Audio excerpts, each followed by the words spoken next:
मोठी बातमी समोर येत आहे। मुख्यमंत्री माझी लाडकी बहीण योजनेचा गैरलाभ घेणाऱ्यांवर राज्य सरकारची पहिली मोठी कारवाई करण्यात आली आहे।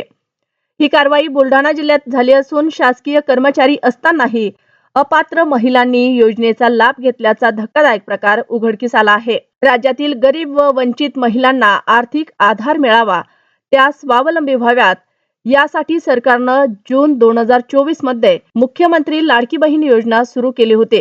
या योजनेअंतर्गत पात्र महिलांना दरमहा 1500 रुपये थेट खात्यात दिले जातात। लाखो महिलांनी या योजनेचा लाभ घेतला आहे। मात्र काही महिलांनी चुकीची माहिती देऊन योजनेचा गैरवापर केल्याचं समोर आलं आहे। बुलढाणा जिल्ह्यात शासकीय सेवेत असलेल्या महिलांनीही या योजनेचा लाभ घेतल्याचं तपासात स्पष्ट झालं। या प्रकरणात महिला व बाल कल्याण विभागाला 196 कर्मचाऱ्यांची यादी प्राप्त झाली होती।